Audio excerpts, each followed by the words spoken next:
I've been asked to condense a simple explanation on the birth records, kind of all at once, the key points, so we don't lose our focus on this. So we're going to deal with basically uh, citizenship. Simply, this would be the birth record the parents fill at the hospital would be the beginning of the name of the child entering into uh, this this public registry, which is known in Latin and Roman civilized insinure, spelled that way, Sinure, surprisingly. So insinure when you take private claim to the public title. But in the beginning, parents fill this in. The child has nothing to do with this. So certainly a child was not involved in the birth registration. And we're going to just read basically from a document called Citizenship Without Consent. And there's a certain quote that is made here by Locke, which says, a child is born a subject of no country and government. He is under his father's tuition and authority till he come to age of discretion, and then he is a free man at liberty what government he will put himself under, what body politic he will unite himself to. Now, certainly, you weren't born a citizen of any country, and in fact, in the spiritual sense, you are created by God, but He gave you choice to choose. So whether you want to choose man's governments of the legal system, or you want to choose His heavenly kingdom with His Son as the righteous King, is certainly going to be a decision based on consent. So certainly on either side, spiritual or legal, no child was actually in consent to choose spiritual or legal.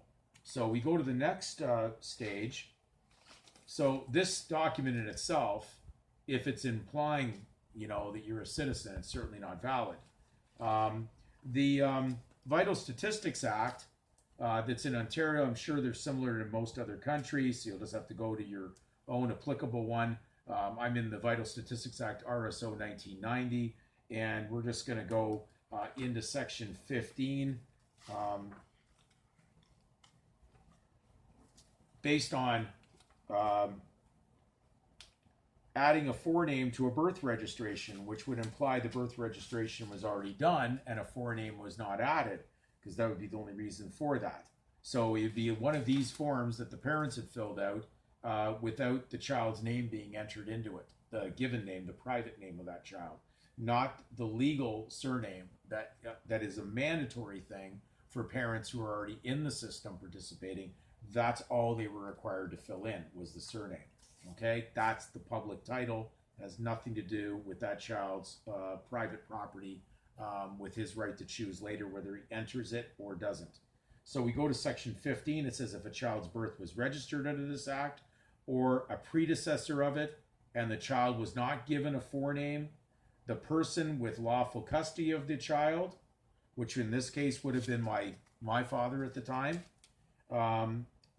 or the child, if he or she has attained the age of 18, which is legal age for making a choice one way or the other, whether they elect to be in the legal, to claim private use of the public title, to be in for that or not, may elect in the prescribed manner to add a forename to the birth registration. So again, we realize that the birth registration would have already been done, but the forename was missing. So this gave the option of election for the one in lawful custody, which in my case, my father decided to stick my private name into that, I'm sure he did not know what he was doing, but he did do it. He elected to do that, and they made a notation, of course, at the bottom of the record, which you'll find out next. So it says, where a person elects under section 1, the Registrar General shall note the addition of the forename on the birth registration and issue a birth certificate to the person on payment of the required fee. Immediately payment starts getting in there because now it's been added in there, and if you wanted a birth certificate at that point, which would lead to this instrument, you'd even have to pay to get in. So this is all based on consent, but we know that the child was not involved in that, so he cannot be harmed by this process so far. This extract comes from Form 28. It's an extract from that, and it is not from the statement of birth record. The Form 1 that the attending doctor fills out, the Form 2 that the parents fill out at the hospital, basically, if the given name was missing on the one that the parents filled out, there'd be no ability to create one of these because they need the given name in there in order to use the Form 1 of the attending doctor that only has the information of the parents or the mother, and then they look at the Form 2 to see what's on it, and it would require both to be filled in order to issue a birth certificate. In other words, without the given name on there, the private name, there is no ability to create this ambiguous certificate. Okay? Without that, they can't play. So the parents, unfortunately, kind of made a rash decision because they wanted the child to follow the same error they were in unknowingly, because they wanted them to do what they did, which is very, very common amongst parents. So that's how this came about. Just be aware, not complicated. This came from a Form 28 that you can't even get your hands on because it's an extract from that. It is not an extract from the statement that the parents filled out because it does not look like this. This is the document that you'll always see, the version of this writing on the docket at the courts. It'll always be like Smith, comma, John. Doesn't say surname, Smith, given name, John. So they didn't run out of ink, and they didn't run out of ink here if they wanted it to be that, but they couldn't trespass on those titles that were on there because one didn't belong to them. Only one did. Okay? So they're being very clear, very careful under trademark law not to do that. And everything you've got past this, derivatives, driver's license would read the same thing. So if someone had a driver's license, it would read name, Smith, comma, John, J. They just come up with another version as a derivative of this one. The only difference is the next one will cause your picture and your signature on there to show your consent to be this. Now, we're going to go further. Could there be possibly someone didn't read the paperwork, so when they were requesting to get one of these, now you're going down the bad journey because this doesn't make any sense at all, this one. It's not even clear. It says that I authorize the Office of the Registrar General to issue the requested documents / information, that's when you went in formation, and consent to the Ministry of Government Services, now the word consent comes in, collecting information about myself and the person named on the birth certificate. So it appears to be two persons there, even though in brackets they leave if other than myself. It would have to be other than yourself because that's not your title. Not in a private sense, and certainly your private name, you're giving them consent to collect the error that was on there. Even on this, your private name really was an error because they didn't have the right to it. But your parents did it, so they used it. But they used it very cleverly.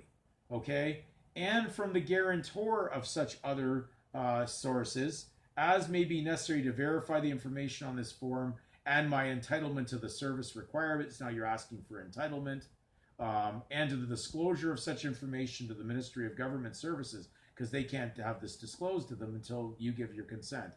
I am aware that it is an offense to willfully make a false statement on this form. Well, you're making a false statement when you said that you had private right to that public title. So now we go to very, very interesting quote of John Locke, who says, the supreme power cannot take from any man any part of his property without his own consent. And any law that purports to do so is of no validity. Okay. Well, it was interesting. Could have been by chance that I was involved in a court case that basically where someone kept on sticking their statement of birth record into the court and then trying to go in with their Christian name or their given name into the court, thinking it was going to save them in there, when that's not they don't have jurisdiction over that anyways. They only had jurisdiction over the surname alone. That's all that belongs to Caesar. So when you see the match to this, you'll understand. In this court case, this is the main thing that came out of it. And if the party hadn't shown up to court, we never would have been needing the transcript. So I think that was definitely something that was happening for the reason it was at the time. There is no provision, this coming out of the justice, there is no provision in the Canadian legal system which allows an individual to transfer or convey his given names to anyone, whether to a person, a corporation, or a trust. The Registrar General's office in every state or province in the world is a person, a corporation, and a trust in law. Any document purporting to achieve that goal is in and of itself invalid, and having such a document notarized does not validate the document. So therefore, why are they saying that? Because the privacy of that private property of that child was never the state's property. And because they started off with the use of it based on someone's beguiled state of mind, it was placed on there and exposed the privacy of the child, which now leaves a remedy, because he who commits the tort has to bring the remedy. So certainly the child didn't bring the tort, so they have to provide relief. And you also have the ability to get that relief by something you're going to need to do. But you're going to need to come out, not stay in. It's your consent being in is the problem. As long as you allow your private name to be used for public use, whether that's a mistake or not, consent removes mistake. Mistake removes consent. So I hope this is clear. There is hope on this. And because the registrars are in custody of the records, just very interestingly, under exemptions in law, this is coming out of the state of Florida, but it's still applicable, dealing with public records. It says when a public record contains information that is exempt from disclosure, the record's custodian must redact the exempt information and disclose the remainder of the public record. So in reality, all that would ever have been on this document, this statement of birth document, if done right, would be only the surname. And of course, if anybody besides myself or parties that they would allow in there to get that, but not the average general public, they would sanitize this before it's sent out. They would only allow the surname to be on there. So this is not rocket science. We're getting down to the meat and potatoes. It's something you must do. But if you consent to be in there, and then you consent to claim private use for your own selfish gain of the public title, you've now trespassed on it and you're causing the debt. There would be no debt without you doing this. That's where the problem comes in. And this is where the blame game has to go away. Now it's up to you, because now you're in an ability to actually come to comprehensive knowledge on this and come to a conclusion.